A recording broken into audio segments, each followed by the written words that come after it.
Marhaba, Shalom, and welcome to the exciting new podcast Israel and Palestine Unpacked that is dedicated to exploring the complexities of the ongoing political situation between Palestinians and Israelis. Throughout the course of this podcast, it is my hope that we can delve into the historical and contemporary events and ideas that have shaped the course of this long-standing geopolitical and humanitarian crisis, as well as explore the ongoing and unresolved issues, while remembering the human cost, experience, and perspective. The situation has been brought into sharp focus nationally and internationally by recent events that have dominated our screens as well as our thoughts. The aim here is to be sensitive, as I understand that emotions are easily triggered.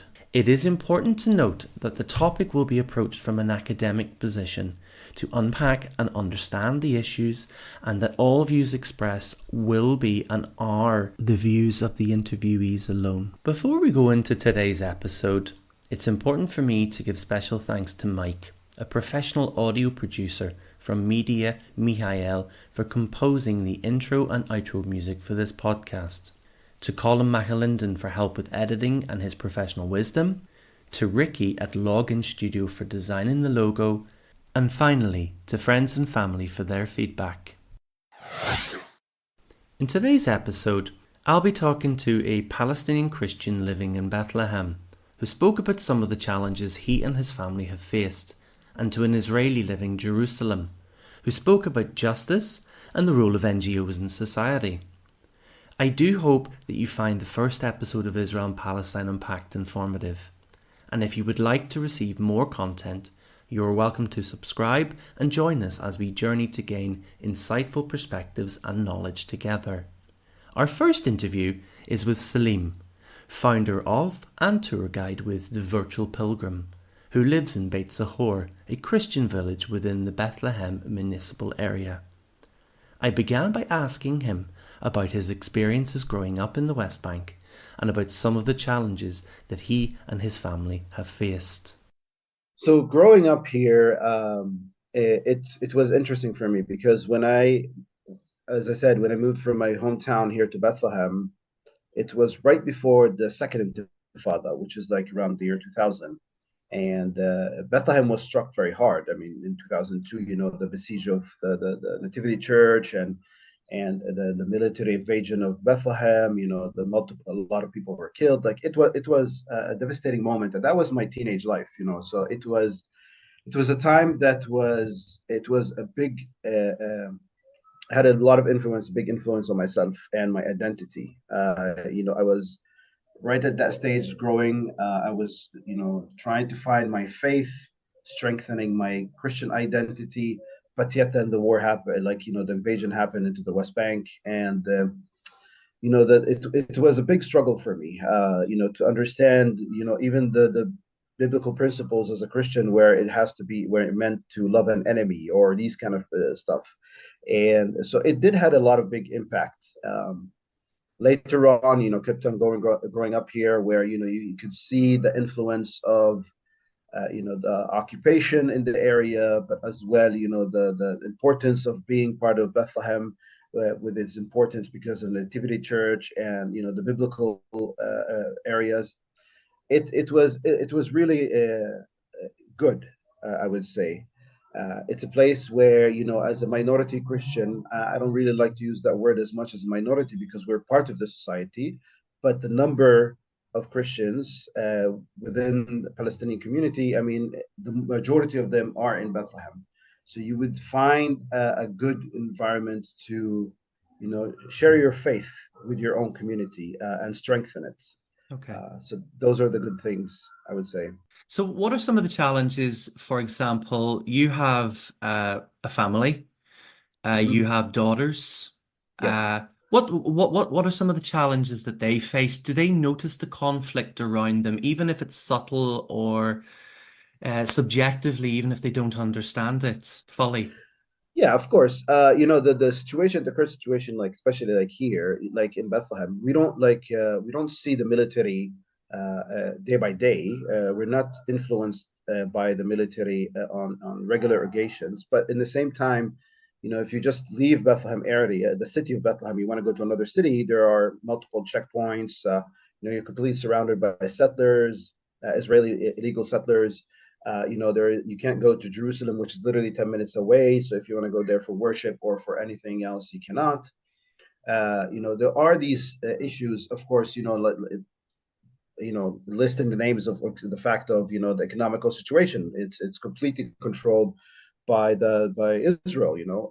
Tourism. It's one of the main sectors, especially here in Bethlehem. 80% of the population of Bethlehem depend on tourism, and you can see these kind of stuff where I because of it I fell in love the fact of my identity, my Christianity, and also the history of my country. I fell in love in tourism, and so I became a tour guide. And as a tour guide, you want to move around, you want to show people around. I want to show my daughters around, but it's hard. If we want to go anywhere, we have to think twice and check the news literally every second if we want to go to another city just to have fun. If I want to take my family to go visit my family, my parents, we have to be very aware on what time we leave, what time we have to come back home, because we don't want to be driving at night. We want to avoid checkpoints. We were following the news by the minute to see which checkpoints are currently blocked, if there are any situations. So if the fact if even if in a different area there is something that an incident happened, because of the systematic way of the occupation, they collectively punish everyone. So we'll know we'll be punished by it. So you have to avoid it. So there is a lot of limitations in our freedom and the freedom of my children.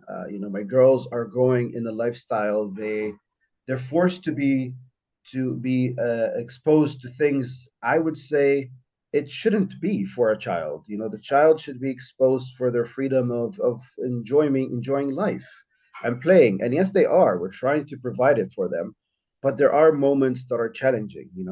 A very quick story. Just yesterday, I took my girls to Kremizan, which is a monastery and a wine presser in Beit Jala. It's a private area for the Silesians, but they have a nice park there and a nice big area with a lot of trees that they open it for the locals to go there and hang out. And so yesterday morning, I took my girls and we're having a good time and a beautiful time. We're doing a lot of fun activities. And we were just heading back, and we could hear from a distance the military jeeps and their horns, like they're honking their horns. And I could see automatically how my girls turned from their joy into fear. They were afraid, and they started, moving quickly. They wanted to get to the car because they could tell. Sadly, they could actually tell just from the sound what that is, and that automatically triggered fear to them. Yeah. And they just, they were rushing to leave. They don't want to have fun anymore. You mentioned that you are a tour guide. Yes. You have a tour company called the Virtual Pilgrim. Can you tell us a little bit about that and the impact of the current Gaza war upon the work that you do as a tour guide? I mean, as I said, when I wanted to become a tour guide, because I left there, I felt that there's so much. My country is very rich with its history, with everything that's going on, with the fact that the three monotheistic religions have so much importance in this area. So from a religious, faithful part, and also from a historical, even political part, the land here is very rich with so much things to share and talk about, and I want people to know about it. A quote for me as a tour guide that has been always, I won't say motivating, but always in front of me to always think about is back in the days, I'm not sure what time was it, but one of the ministers in the Israeli government said, I would rather give a Palestinian a fighter jet than giving a Palestinian a licensed tour guide, because they would know how much as a tour guide you could have more influence to tell the truth of our story as natives to this land, and more powerful than anything else. And so that was kind of a motive for me. It was like, yes, because I want to do that. And unfortunately, we just came out of COVID, which of course also hit tourism sector very hard. It was right at the beginning stages of my tourism part. Like I was just becoming a tour guide. It was tough. There was no tourism. It was very minor.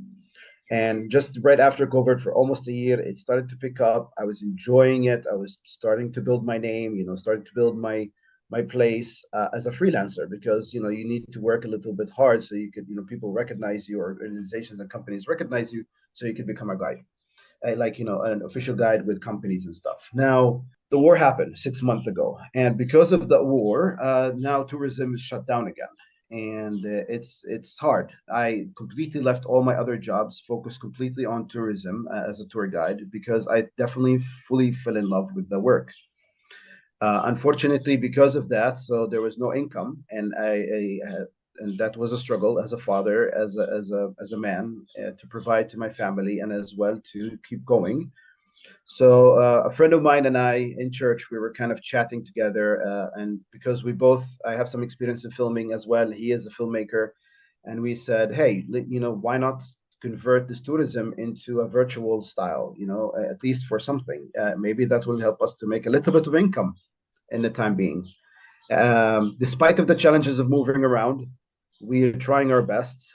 We named it Virtual Pilgrim, and we're posting a couple of videos every 2 or 3 weeks, where we're just sharing some short stories, and in a way that could be very helpful to churches around the world, to use them as materials to show their church, their youth groups, their youth ministries, to encourage them to come here, because at the end, we really want people to be exposed to the idea, for them to come here, not to just, be there and see it. Because coming here, as Pope John Paul II said, the land is the fifth gospel. And coming here, you're going to be exposed to things that it's way beyond the imagination and understanding of either Christians, Muslims, Jews, or anyone else if they come to this land. So that's how we started Virtual Pilgrim. So we've about 1 minute left. Mm-hmm. Saleem, thank you very much for your responses. This is a question that has come from one of the listeners of the podcast, Pete. What can most Israelis and Palestinians agree on as a basis for future cooperation? Oh, the biggest question in 1 minute. That's interesting. I would say, from a Palestinian perspective, as long as we agree and understand in the idea of equality, then there is a solution. As long as there is no equality, there will never be a solution. In my method, in my belief, myself as a Palestinian Christian, I always look upon South Africa, how the natives fought for equality and how they gained it. And this is how they got their freedom and they got their justice. And this is how I hope, as a Palestinian Christian, this should be our focus and goal, is equality and equal justice for everyone in this land, not to divide it, not to have one superior over another, but equality to all. Thank you very much, Saleem. You're listening to Israel and Palestine Unpacked with me, your host, Porrick. If you've any comments, questions or feedback, please feel free to contact me at israelpalestineunpacked, all one word, @gmail.com. Or alternatively, you can connect via our Facebook page or X account, formerly known as Twitter. All contact information can be found below in the description. Next up, we hear from Ori, an Israeli father of 3 living in Jerusalem, who is a writer, editor, translator, and who holds a Ph.D. in Renaissance English literature from the University of Michigan. Ori works at a civil rights NGO, and I began by asking him about how both Israelis and Palestinians perceive the idea of justice. That is a very difficult question. It's huge. It's also a question I almost don't want to answer. Why? For a very simple reason. I don't want to speak for Israelis, and certainly not for Palestinians. The novel that I've written, called Returning Captive, is all set in Jerusalem, mostly set in Jerusalem, and it's about a man who is in love with Jerusalem, a Jewish man, Israeli-American. It's a little bit of a roman à cliff, but the issue is that he walks around the city and is living in this house that he knows was built by Palestinians before 1948. And he walks around the city and he starts feeling weird things happening in the house. He doesn't know if it's haunted, actually, and he's a scholar of demonology, or whether, he's sort of losing it, which brings out the question of how politics and mental health work together. But the problem was this: there is no ethical way for Jewish Israelis to write stories about Jerusalem without representing Palestinians. We've done that enough, and it's an erasure. And we really do live to some degree in one another's lives here. Some of us more than others. Some of us seek it out. But on the one hand, there was no ethical and honest way for me to write about life in Jerusalem without representing Palestinians. On the other hand, especially as a member of the privileged community, what right do I have to tell Palestinian story? So it's a literal dilemma and an unsolvable one. So I don't want to represent what Palestinians and East Jerusalemites think about justice. I do interact and hear different things. One of the reasons I speak about justice and equality, some people say we shouldn't talk about justice because there is no perfect justice, right? And then we get into problems of decolonization and sort of this idea of rearranging things back to how they were 100 years ago when we're just imagining how they were 100 years ago. It's not possible to do, and actually, that's a different fantasy. We can't do that. So we should take justice out of the conversation. I disagree. I think justice, there are a lot of theories of justice, obviously. When I talk about justice, I relate it very much to equality and to dignity. And what it takes to get there, yes, there are material things. I have Palestinian interlocutors and people I work with who they definitely insist on the right of return for refugees, which I don't dispute. I think the question is, how do we do that? But most of them have an understanding that you're not just going to move people out of their homes. They're not. Jews go back to Poland, especially when their grandparents are from Iraq or they're from mixed, or me go back to America as if that's not living on colonized land. But there is a question of what kind of reparations are needed in order for them to feel seen and heard and some sort of recompense so that we can get to a place where we are mutually invested in the same project, where what defines us is not competition, but collaboration for shared prosperity. And I don't think that requires, I think a lot of what happens there is people get then nervous. There's an anxiety about, well, then will we just melt into each other? No, I don't think so. I have Palestinian friends that came to my son's bar mitzvah. And the son's bar mitzvah is held in a neighborhood of Jerusalem that was originally an Arab neighborhood. And they came from East Jerusalem to this neighborhood that they know 70 years ago was an overwhelmingly majority Palestinian neighborhood, but they came to celebrate with my family. And they felt seen. One of them said, I'll come, but I'm wearing my thobe. And I'm like, I wouldn't have it any other way. Mm-hmm. And she walked in full traditional dress. And people thought it was beautiful.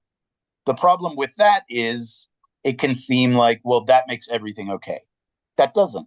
To have a moment of good feeling doesn't make everything okay.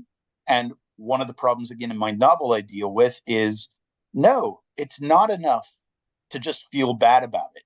My feeling is that what is justice to Palestinians? It's what they feel is just. It doesn't mean that it can be accommodated. If what feels to them is justice is what Hamas sees as justice, no, we're not doing that.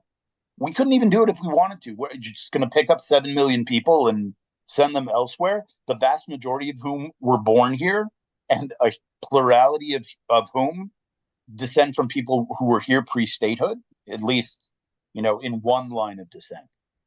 That's not possible. So what, given the realities, do you need to feel like you're receiving justice so that we can reach a level of equality, so that we're participating in the same thing and we both feel invested in the same thing? People who commit crimes, whether it's burglary, if you're robbing people and defrauding people, you do not feel equally invested, and you don't see the other as equally invested in the same social structure.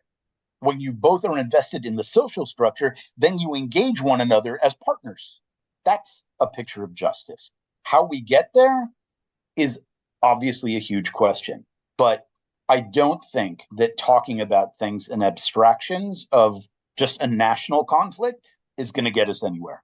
I think there also needs to be, not just in the sense of grassroots, but again, it's both peoples and actual people. So the people from my friends from East Jerusalem who come to my son's bar mitzvah, how do they feel like we are treating them as people in this environment that has a very painful history for them? Do they feel seen as people? What can grassroots organizations do to promote integration, to promote equality, in your opinion, Ori? Well, there is, and it's nationwide, but there is an organization that has gotten up and running, sort of really a movement that has a very strong presence in Jerusalem, not strong enough, but compared to its activities in other areas, it's called Standing Together. I think that that's a model.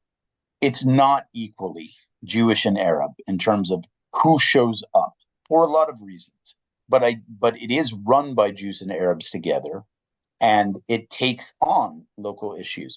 But I think also it's not necessarily about providing the model, it's about cooperating to address the disparities and the inequalities. And there are several very good organizations in Jerusalem that are run by Jews and Arabs together who are looking at different issues. One is called Ir Amim, which means City of Peoples. I'm not going to give you all of these organizations also have Arabic names, but I'll give you the Hebrew and the English.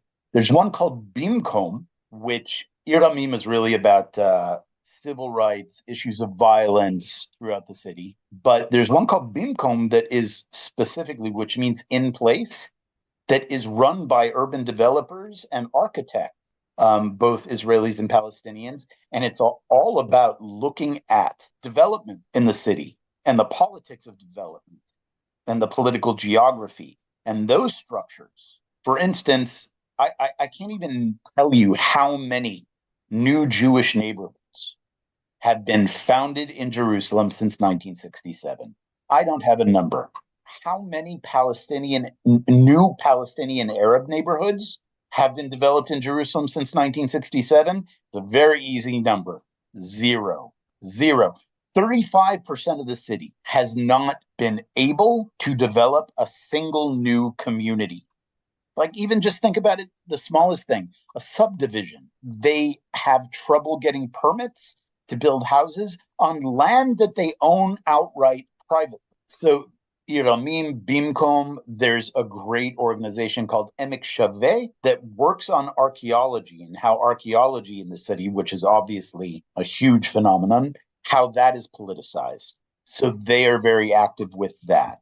There are other sort of national organizations that are particularly active in Jerusalem, like Zochrot, which means, as the word has to do with memory, and they are about documenting Palestinian Arab communities that were depopulated, and if people are comfortable with the term, ethnically cleansed. I do think that there are many situations in which that is the right terminology, but they are about marking in place and documenting communities that were erased. And obviously in the Jerusalem area, there are a lot of them. A lot of them are sort of hidden in national parks. The Jewish National Fund planted forests over them and called it this wonderful environmental reforestation of the land. But they basically planted trees over the ruins of villages that people fled and then were not permitted to return to. I believe there is one example, Canada Park. Absolutely. And it's near Latroon. If Canada is the one that I'm thinking of. It's a fairly extensive place, and I think it covers more than one village. So, for Okay. instance, the Israeli town of Modi'in, Hmm. if you take its expanse, actually covers 3 or 4 sites of 3 to 4 different villages, I believe. Certainly more than 2. Because remember, these villages were small. They were small communities. Population 210, 250. A lot of them, not all of them. Some of them were much bigger, but those are the ones that we just planted trees over. And then, you go on these wonderful hikes. Going on hikes is a big part of Israeli culture. And it's about, connecting to the land and learning about the land. And it's a really beautiful thing. I remember being a teenager and going on these things and coming across, the ruins of these stone houses and finding them romantic and Gothic. And, they sort of triggered a neo-biblical imagination of this is, how my ancestors lived. And it wasn't until I was much older and started seeking out the kind of education that was not provided for me, that I realized that those things that I found so romantic and beautiful and Gothic were just people's homes that were Yes. destroyed. They weren't where the shepherd and the vineyard keeper in Song of Songs met in secret to tryst underneath the stars. It's a site of violence. And the question that I ask now when I come across those is, where are their grandchildren today? Are they on the West Bank? Are they in a refugee camp? Are they in Syria? Are they in Northern Ireland? Are they in Chile? But I want to know who those people were, because those were actual people who lived there, and they don't now. And those are really charming sites that we sit on and picnic on. And it's very troubling to me. We have about 1 minute or so left. Unfortunately, it's been a very stimulating conversation. Thinking about people in the West and the international community, if you could tell them one thing, and I know I'm being unfair to you here because it's a difficult subject, how would you better educate people in the West to understand better the complexities of the conflict between Israelis and Palestinians? My answer, I don't know if quantitatively it's so powerful. It's a very personal answer. I'm a literature person. I'm a writer. I have a Ph.D. in English Renaissance literature. I would say my immediate answer is read things written by both Israelis and Palestinians.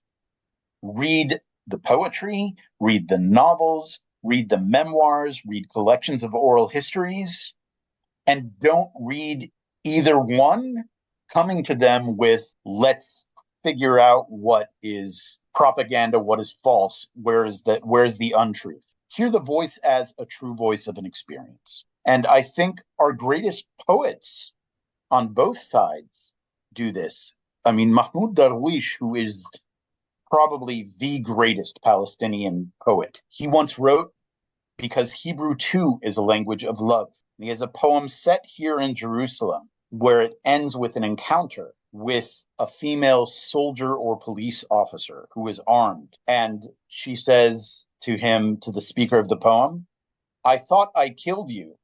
And he answers, "You did. And I, like you, refuse to die." That encounter says a lot. I would say put together a reading list. There is fantastic nonfiction and fiction and poetry, and read from multiple sides. So there you have it. Two different, unique and valuable perspectives from both Saleem and Ori. My hope is that their words and life experiences have helped begin the process of fostering a deeper understanding of some of the personal views held by both Palestinians and Israelis. In our next episode, we will firstly hear from Ansam, a 21-year-old Palestinian currently living in Gaza, who is an English student as well as a swimming instructor. And secondly, we will be chatting with an Israeli entrepreneur, Isaac, who is currently living in London. Until then, what's left to say is thank you for joining us, and if you have any feedback or comments, feel free to share your perspective by getting in touch via email at Israel-Palestine-Unpacked, all one word, @gmail.com, or alternatively via our Facebook page. All contact information can be found below in the description. I hope that you'll join me next time on Israel and Palestine Unpacked.